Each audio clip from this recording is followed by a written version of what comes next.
레드지방 오디오북 문득 멈춰선 시간 앞에서 제 앞에 두 잔의 와인이 놓여 있었습니다.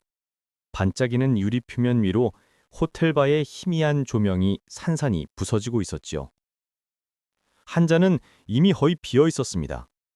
어색한 침묵 속에서 뜨겁게 타오르던 미련과 미처 버리지 못한 기대가 담겨 있었던 잔이었을까요? 또 다른 한 잔은 손도 대지 않은 채 그대로였습니다. 투명하고 차가운 와인 위로 마치 제게 남겨진 미결의 숙제처럼 수많은 질문들이 어른거리는 듯했습니다. 어떤 길을 택해야 할 것인가, 그리고 그 길의 끝은 과연 어디일까 하는 고민투성이었습니다.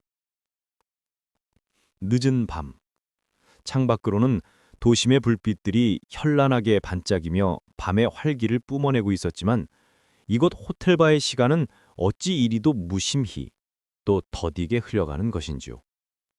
시계는 벌써 11시 20분을 훌쩍 넘기고 있었습니다. 모든 것이 멈춰버린 듯한 이 고요한 공간에서 저만이 홀로 이 잔혹한 시간을 버텨내고 있는 것만 같았습니다. 시간은 누구에게나 공평하게 흐른다지만 이 순간 저에게 시간은 너무나 무정한 심판관이나 다름없었습니다. 손에 쥔 휴대폰이 그렇게 무겁게 느껴질 수가 없었습니다. 작은 기기 하나가 제 삶의 전부를 통째로 쥐고 흔들고 있는 것 같았죠. 화면에는 두 사람의 이름이 불쑥 떠올랐다가 이내 다시 검은 화면 속으로 사라지기를 반복했습니다. 하나는 제 젊음과 가장 아름다웠던 시절을 함께 걸어온 아내. 제 인생의 가장 깊은 뿌리였으며 오랜 세월 저를 지탱해 주었던 존재. 그리고 또 다른 하나는 마치 뜨거운 불꽃처럼 제 삶에 예고 없이 찾아와 모든 것을 뒤흔들었던 서현. 제 심장이 다시 뜨겁게 타오르는 것을 느끼게 해주었던 새로운 생명의 이름. 제 지난 20해의 길고 긴 세월과 짧지만 너무나 강렬하고도 아팠던 6개월의 시간이 그 이름들 사이에 아슬아슬하게 너무나 위태롭게 걸쳐 있는 것만 같았습니다. 마치 날카로운 칼날 위에 서 있는 기분이었죠. 이 순간 어느 쪽이든 전화를 건다면 제 삶의 절반이 송두리째 흔들릴 것 같다는 너무나도 선명한 예감이 들었습니다. 평생을 책임감이라는 이름으로 묵묵히 지켜온 것들, 그리고 지금 제 마음 깊은 곳에서 뜨겁게 다시 살아나는 열정 사이에서 익숙하고 안정적인 삶을 당연하게 여기며 살아온 세월과 온몸을 흔들어 깨우는 듯한 설레임이 가득했던 새로운 시간들, 말없이 지나간 어제와 감당할 수 없을지 모르는 오늘 이후의 내일. 사람들은 어찌 이런 잔인하고도 너무나 아픈 선택을 기어이 하며 살아가는 것일까요? 저만이 홀로 이런 감당할 수 없는 무게를 견뎌내고 있는 것일까요? 대체 어디서부터였을까요? 이토록 단단하고 굳건하다 밀었던, 절대로 흔들리지 않을 것 같았던 제 세상에 아주 작지만 선명한 균열이 생기기 시작한 것은 말입니다. 그 작고 미미했던 균열이 기어코 이렇게 거대한 틈으로 벌어져 저를 벼랑 끝으로 내몰고 만 것이죠. 아마도 그 모든 것의 시작은 그저 평범하고 고요하기까지 했던 제 기억 속의 어느 무미정건했던 오후였을 것입니다. 그때는 그저 스쳐 지나가는 한낮 하루가 제 인생을 송두리째 바꿔놓을 줄은 미처 알지 못했습니다. 제 나이 42이었습니다. 갓 20살이 된 파릇한 청년이었을 때 아내를 만나 쉼없이 앞만 보고 걸어왔으니 벌써 20해가 훌쩍 넘었죠. 푸른 잔디가 깔린 꿈 같던 신혼집은 온데간데 없고 허리가 구부러지도록 일해도 늘 빠듯했던 살림, 밤늦도록 잠든 아이들의 조용한 숨소리를 들으며 깊은 한숨을 쉬었던 날들이 파노라마처럼 스쳐 지나갑니다. 두 아이의 아빠이자 제법 규모가 큰 대기업 마케팅팀의 차장 이정호. 차장이라는 꽤나 그럴싸한 직함 뒤에는 온갖 비위를 맞추고 치열한 경쟁에서 살아남기 위해 발버둥 쳐야 하는 평범한 직장인의 고단함이 많이 존재했습니다. 화려한 직함은 그저 무거운 족쇄에 불과했습니다. 제 하루는 마치 복사기로 몇천 장을 찍어낸 듯 늘 똑같고 변화 없었습니다. 매일 입는 칙칙한 회색 정장에 몸을 싣고 매일 아침 사람들에게 떠밀리듯 콩나물 시루 같은 2호선 지하철에 몸을 실었습니다. 창밖으로 스쳐가는 빌딩 숲과 제 옆을 지나쳐가는 사람들의 얼굴은 하나같이 무표정하고 지친 기색이 역력했습니다. 그들을 바라보는 제 얼굴 또한 크게 다르지 않았을 것입니다. 무표정한 사람들. 어쩌면 그들이 아니라 제가 가장 무표정한 얼굴로 살아가고 있었는지도 모릅니다. 제 삶은 이미 완벽하게 완성된 약도와 같아서 단 1mm라도 다른 길로 발을 들여놓는다는 건 상상조차 해본 적이 없었습니다. 다른 길의 존재 자체를 믿지 않았다고 해야 할까요? 그게 편하다고, 그게 옳은 길이라고 스스로를 끊임없이 속이며 살아왔습니다. 그렇게 사는 것이 진짜 어른이 되는 것이라고 스스로를 설득하며 말입니다. 그런데 그날이었습니다. 늦은 오후 2시 30분. 여느 때처럼 따분하기 그지없는 광고주 미팅을 위해 압구정에 있는 빌딩 27층에 도착했을 때였습니다. 그날따라 유난히 느릿하게 열리던 엘리베이터 문. 그 얄궂게도 느렸던 움직임 속에서 문이 활짝 열리는 순간 저는 그동안 제가 믿고 살아왔던 제 삶의 약도가 한순간에 아무 소용없어지는 순간을 마주하고야 말았습니다. 굉음과 함께 벼랑에서 굴러떨어지는 듯한 착각에 빠졌지요. 그녀, 김서연이라는 사람이 엘리베이터 문 바로 앞에 서 있었습니다. 32살의 젊은 사업가, 깔끔하게 턱선 위에서 똑 떨어지는 단발머리, 흡사, 칼날처럼 날카로워 보이는 턱선, 검은 재킷 위로 선명하게 찍힌 도발적인 붉은 립스틱. 그녀를 둘러싼 모든 것이 제 회색빛 일상과는 너무나도 다른 생동감으로 가득 차 있었습니다. 마치 그림자를 걸고 살아온 제게 그녀는 세상의 모든 색채를 강렬하게 펼쳐 보이는 듯 했지요. 그 모든 것보다 저를 단숨에 사로잡은 건 그 누구에게도 쉽게 휘둘리지 않을 것 같은 당당하고 오만한 듯 보이는 그녀의 눈빛이었습니다. 순간적으로 시선을 피했지요. 그렇게 오랫동안 잠잠했던 제 심장이 마치 오래도록 녹이 쓸어 멈춰있던 낡은 기계처럼 삐걱거리면서 이제 막 다시 움직이기 시작하는 것을 느꼈습니다. 쿵, 쿵, 쿵. 심장이 온몸을 뒤흔드는 것 같았습니다. 그 소리는 마치 저를 오랜 동면에서 깨우는 천둥 소리처럼 들렸습니다. 그녀가 제게 건넨 첫 마디는 칭찬인 듯 했지만 묘하게 날카로운 비수처럼 날아와 제 가슴에 꽂히는 느낌이었습니다. 차장님 칭찬은 왠지 너무 뻔하게 들리네요. 그저 상투적인 인사치레인 것만 같아요. 그 말 한마디에 저는 그만 20회가 넘도록 저를 지켜주던 성실한 남편, 평범한 가장이라는 익숙한 갑옷을 속절없이 벗어 던진 것 같았습니다. 마치 옷이라도 홀랑 벗겨진 듯한 민망함과 동시에 알 수 없는 해방감을 동시에 느꼈습니다. 그녀는 빤히 저를 쳐다보고 있었습니다. 제 속마음을 꿰뚫어 보는 듯한 그 입신에 저는 온몸이 발가벗겨진 듯한 기분이었습니다. 그 시선은 저를 꿰뚫고 지나가 제가 외면했던 진짜 저를 직시하게 만들었습니다. 그렇게 한참을 혼란스러운 제 미팅을 마치고 그녀는 돌아서서 제게 다시 한번 결정적인 질문을 던졌습니다. 마치 제 삶의 한가운데를 날카롭게 꿰뚫어버리는 듯한 질문이었지요. 차장님, 지금 행복하신가요? 누구도 제게 물어본 적이 없는 질문. 심지어 저 스스로조차도 너무 두려워서 너무 무서워서 감히 들여다볼 엄두조차 내지 못하고 그저 모른 척하며 살아갔던 그 질문. 행복. 글쎄요. 그게 뭐였을까요? 그 질문 앞에서 저는 그만 갈피를 잡지 못하고 굳은 듯 우두커니 서버리고 말았습니다. 그저 하루하루 닥쳐오는 현실을 감당해야 하니까 그렇게 오늘을 살고 내일을 준비하며 살아왔을 뿐인데, 늘 채워지지 않는 무언가를 억누른 채 살아왔을 뿐인데. 제 초라한 대답 대신 그녀는 스스로의 허전함을 거짓없이 솔직하게 이야기해 주었습니다. 성공한 젊은 CEO라는 번쩍이는 겉모습 뒤에 숨겨진 깊은 외로움, 온갖 사람들 틈에서 홀로 고독하게 버텨내야 했던 텅 빈 마음. 그 순간 저는 똑똑히 보았습니다. 얼음처럼 차갑고 완벽해 보이던 그녀의 안에 누구보다 뜨겁게 타오르던 삶의 불꽃이 힘없이 사그라지고 있다는 것을. 그리고 어쩌면 그녀, 겉으로는 멀쩡해 보이는 제 안의 모든 것이 이미 오래전에 타버려 제가 되어버렸다는 것을 보았을 것일까요? 우리는 그렇게 세상 그 누구에게도 보여주지 않았던 서로의 허전하고 황량한 마음을 서로의 눈빛 속에서 너무나도 선명하게 알아본 것이겠지요. 그때 느꼈던 묘한 유대감은 어쩌면 돌이킬 수 없는 운명적인 사랑의 서막이었을지도 모른다는 생각을 그때는 미처 하지 못했습니다. 그날 이후로 제 삶은 이상하게도 두 갈래의 길로 나뉘어 나아가기 시작했습니다.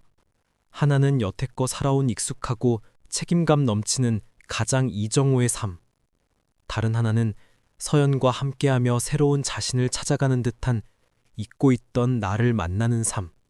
아내에게는 제 인생 처음으로 거짓말을 하기 시작했습니다. 처음엔 서툴고 미숙했지만 시간이 지날수록 거짓말은 점차 능숙하고 치밀해졌습니다. 야근이다. 갑작스러운 회식이다. 지방 출장이다. 그 모든 거짓말의 마지막 종착지는 언제나 그녀, 서연이 있는 곳이었습니다. 어두운 도심의 골목 끝 작은 카페, 혹은 인적이 드문 한강변 공원. 그런 비밀스러운 공간에서 우리는 숨죽여 만났습니다. 하지만 그 만남은 제게 은밀한 스릴이 아니라 새로운 세상으로 향하는 출구 같았습니다. 거짓말이 늘어갈수록 마음속 죄책감은 시커먼 그림자처럼 제 주변을 맴돌았지만 아이러니하게도 그 죄책감을 뛰어넘는 너무나 강렬하고도 알 수 없는 생기가 저를 자꾸만 그녀에게로 이끌었습니다. 마치 제가 살아있음을 증명이라도 하듯이 숨을 쉴 수 없는 갑갑함 속에서 잠시나마 자유를 맛보는 것처럼 이 감정은 단순히 호기심이나 일탈이 아니었습니다. 오래도록 잠들어 있던 제 심장이 그녀를 만남으로써 다시 박동하는 것을 느꼈기 때문입니다. 그 박동은 제게 새로운 존재의 이유를 속삭이는 듯 했습니다. 우리는 서로의 마음속 깊은 상처들을 숨김없이 이야기했습니다. 가장이라는 무겁고 굴레 같은 이름 아래 짓눌려 지내온 저의 고단한 시간들, 누구에게도 약한 모습을 보여서는 안 된다는 압박감 속에서 홀로 묵묵히 버텨내야 했던 저의 젊음, 그리고 완벽해야 한다는 강박 속에서 외로운 괴물처럼 홀로 스스로를 몰아세우며 살아왔다는 그녀의 시간들, 빛나는 성공 뒤에 감춰진 혹독한 외로움. 우리는 그렇게 서로의 부서지고 조각난 마음을 감싸 안아 위로해 주었습니다. 상처투성이인 서로를 보듬어주는 행위 자체가 우리를 점점 더 깊은 관계로 운명처럼 이끄는 듯 했습니다. 밤 늦도록 진행되는 대화 속에서 우리는 비로소 살아있음을 느꼈습니다. 잃어버렸던 저 자신을 다시 찾아가는 듯한 기분이었습니다. 그녀는 제가 잊고 지냈던 저의 진짜 얼굴을 비춰주는 거울 같았습니다. 어느 날 카페 테이블 아래로 그녀가 제 손을 따뜻하게 잡아왔을 때 저는 깨달았습니다. 아, 이건 그저 단순한 호기심이나 잠깐의 실수 따위가 아니구나. 이건 어쩌면 처음부터 예정되어 있던 운명이라는 이름으로 다가온 제가 피할 수 없는 저만의 로맨스의 시작일지도 모른다는 것을. 뜨거운 불에 데인 듯 화들짝 놀라 손을 떼면서도 저는 이미 그녀의 손길에서 벗어날 수 없다는 것을 직감했습니다.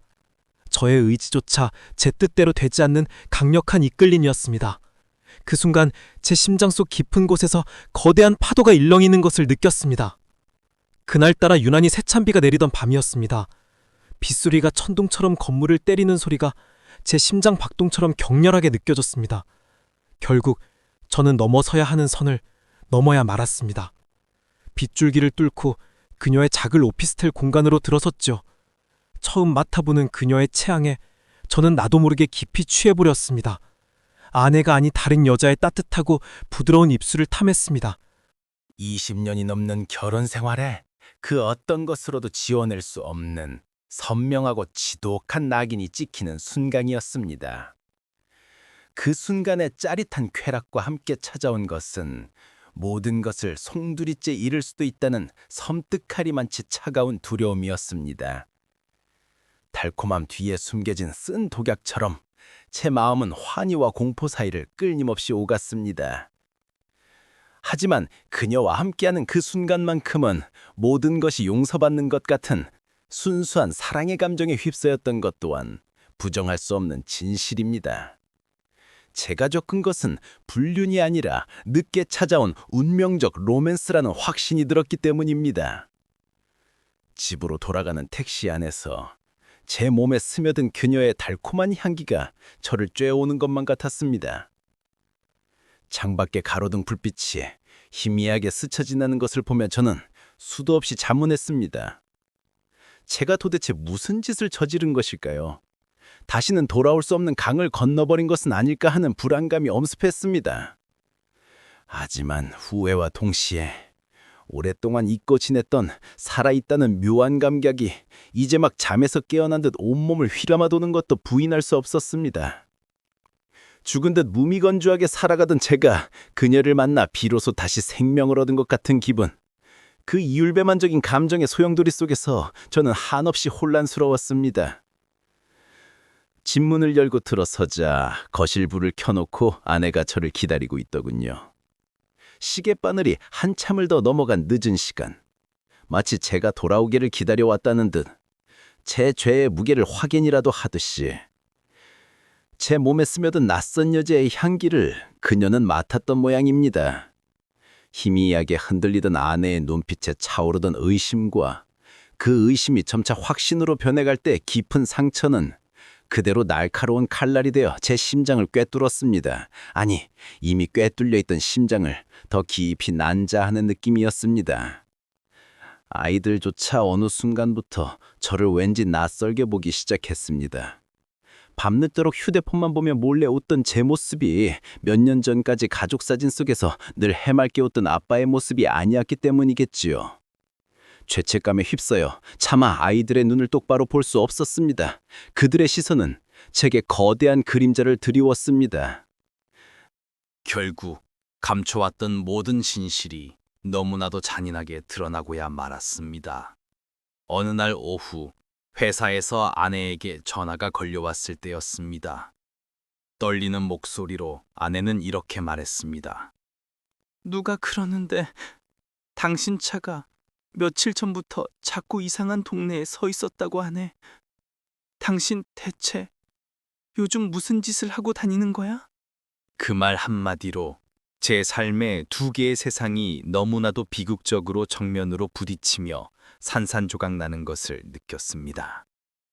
전화 너머로 들려오던 아내의 절규는 제가 저지른 죄에 대한 너무나도 혹독한 심판의 시작을 알리는 소리였습니다. 그 절규는 천둥처럼 제 귀를 때렸고 세상 모든 것이 무너져 내리는 듯한 기분에 휩싸였습니다. 제가 쌓아 올렸다고 믿었던 모든 것이 한순간에 와르르 무너져 내리는 절망감에 사로잡혔습니다. 집으로 돌아가자 20년의 세월이 통째로 무너져 내리는 듯한 처참한 광경을 마주해야 했습니다. 아내는 눈물과 분노로 온몸을 떨고 있었고 아이들은 방문을 걸어 잠근 채 흐느끼고 있었습니다. 그들의 울음소리가 제 마음을 찢어 놓았습니다. 어떻게 나한테 이럴 수가 있어? 내가 당신 하나 믿고 20년을 살았는데 어떻게 나한테 이럴 수가 있냐고! 아내의 서러운 울음은 제가 저지른 죄의 무게 그 자체였습니다. 감히 그녀의 눈도 마주치지 못하고 고개를 떨굴 수밖에 없었습니다. 제 죄가 너무나도 무겁게 저를 짓눌렀습니다. 아빠는 정말 최악이야. 다시는 아빠 안 볼 거야.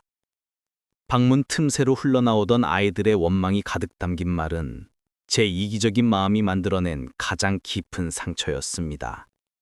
평생 안고 가야 할 지울 수 없는 낙인이었지요. 그렇게 온 집안이 폭풍처럼 휘몰아치던 순간 놀랍게도 서연에게서 연락이 왔습니다. 그리고 그녀는 제게 마지막 선택을 요구했습니다. 차장님, 이제 그 껍데기만 남은 가정 버리고 저한테 와요. 제가 다 감당할 수 있어요. 우리 다시는 이렇게 숨지 말아요. 제발. 그녀의 눈물이 범벅된 애절한 간청은 마치 저를 이 지옥 같은 현실에서 구원하려는 듯 들리기도 했습니다. 저를 이해하고 저의 로맨스를 함께 지키고 싶다는 그녀의 진심이 느껴졌습니다. 하지만 동시에 저를 알 수 없는 더 깊은 나락으로 빠져들게 하는 거부할 수 없는 유혹처럼 느껴지기도 했습니다. 저는 미처 손 쓸 새도 없이 거대한 소용돌이 속으로 빨려 들어가는 기분이었습니다. 두 세계의 경기에 서서 어디로 발을 디뎌야 할지 알 수 없었습니다. 로맨스와 책임감이라는 두 개의 거대한 산이 저를 짓눌렀습니다. 그리고 지금 저는 이곳 호텔바에 이렇게 앉아 있는 것입니다. 제 손안에 휴대폰은 여전히 뜨겁게 달아올라 있었습니다. 한쪽에서는 아내로부터 오늘 밤 안으로 집으로 돌아오지 않으면 다시는 볼 생각 말라는 너무나도 잔인한 마지막 통보가, 다른 한쪽에서는 서연으로부터 지금 당장 만나 함께 도망치자는 애절한 간청이 기다리고 있었습니다. 두 개의 세계가 저를 향해 각기 다른 방향으로 손짓하고 있는 것만 같았습니다. 저의 오랜 역사와 저의 새로운 심장 사이에서 한쪽은 제 오랜 삶의 역사이고 한 남편이자 아버지로서의 무겁고 당연한 책임감이었습니다. 비록 서툴고 무심했지만 제 젊음과 뜨거웠던 시적을 고스란히 바쳐 이만큼 쌓아 올린 저의 전부와 같았습니다. 제가 지키고 일구어야 할 소중한 울타리였습니다. 다른 한쪽은 차갑게 식어가던 제 시든 심장을 다시금 뜨겁게 뛰게 한 격렬한 로맨스였습니다. 회색빛으로 변해가던 제 삶에 다시금 선명한 색을 입혀준, 어쩌면 잃어버렸던 저 자신을 다시 찾아준 유일한 사람이었습니다. 저는 더 이상 숨 쉴 수도 없을 만큼 고통스런 무게감 속에서 선택을 강요받고 있었습니다. 저는 누구를 위해 살아야 할까요? 누구를 선택해야만 옳다고 말할 수 있을까요?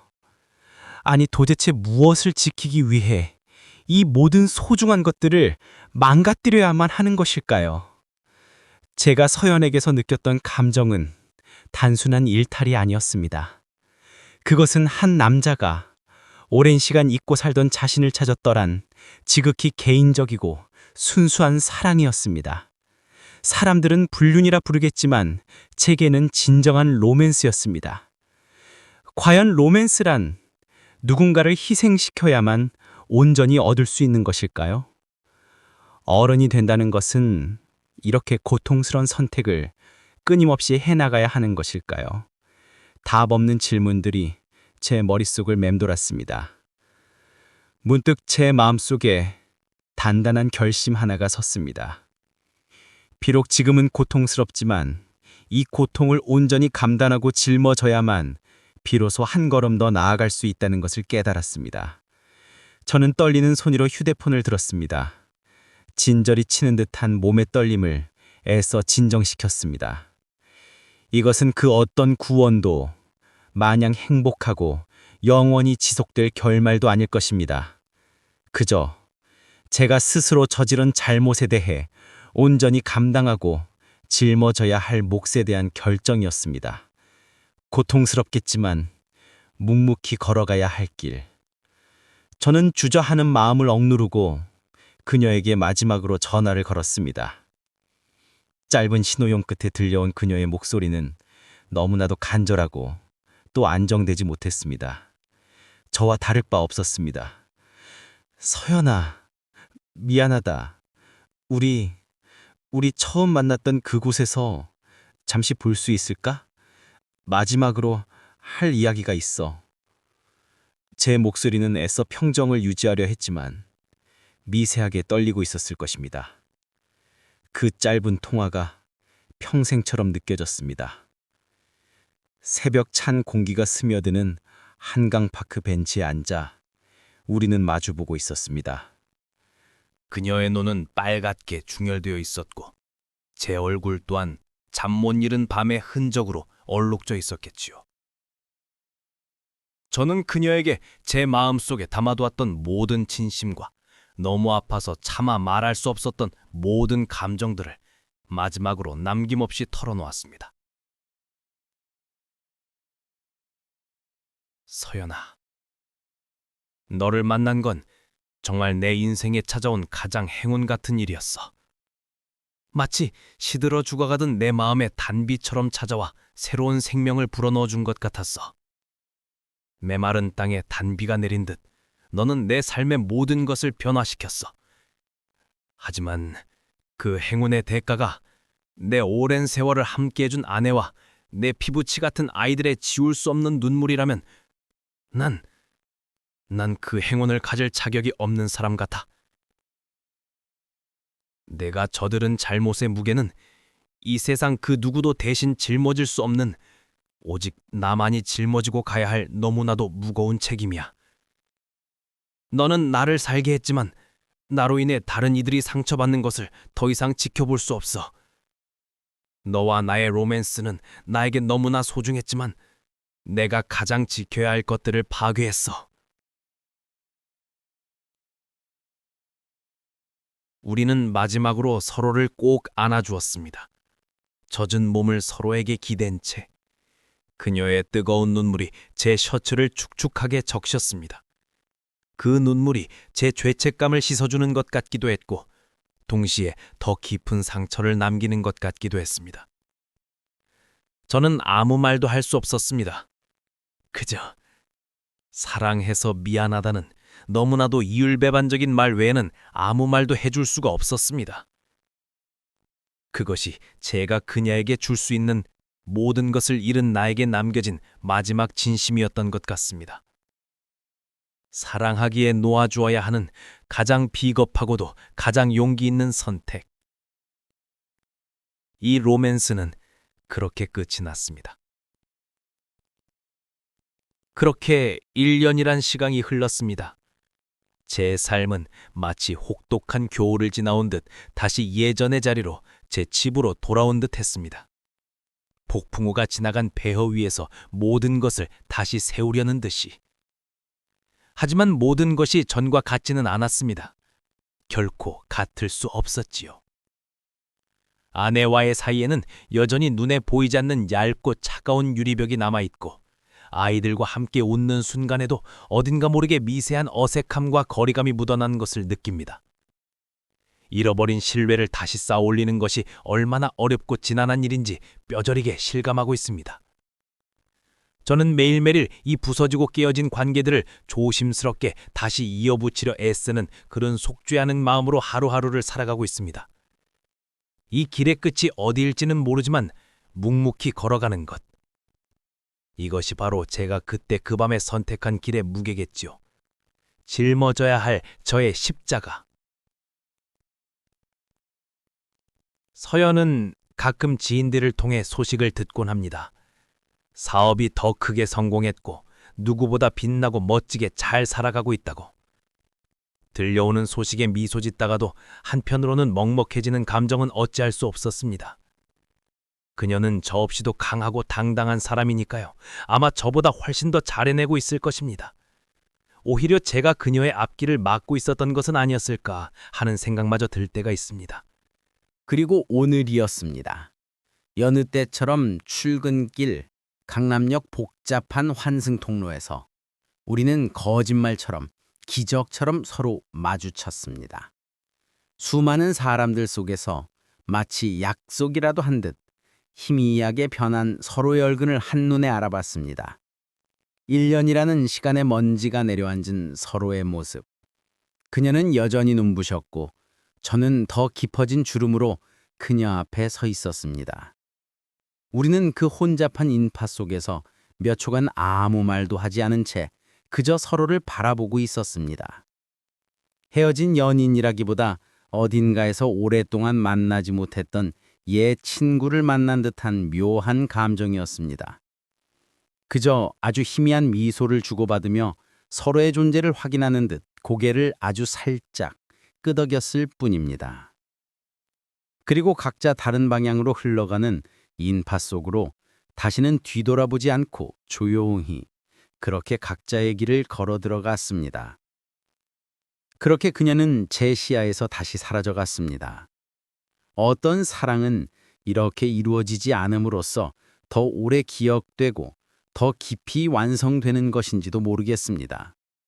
그녀는 제게 사랑이 무엇인지, 뜨거운 마음이 어떤 것인지 가르쳐 주었고, 저는 그 사랑 때문에 비로소 가족의 진정한 의미와 제가 지켜야 할 것들의 소중함을 깨달았으니까요. 우리는 서로에게 가장 뜨겁고도 아픈 상처이자 동시에 삶의 가장 눈부신 흔적으로 영원히 남을 것입니다. 사람들은 그 감정을 무엇이라 부르든 제게 그것은 진정한 로맨스였습니다. 때로는 편하고 쉬운 길이 아니라 이렇게 험하고 지난한 길을 돌아가는 것이 우리 인생에서 가장 용기 있는 선택이 될 때도 있다는 것을 이제는 조금 알 것 같습니다. 이 길의 끝에서 저는 과연 어떤 모습으로 서 있게 될까요?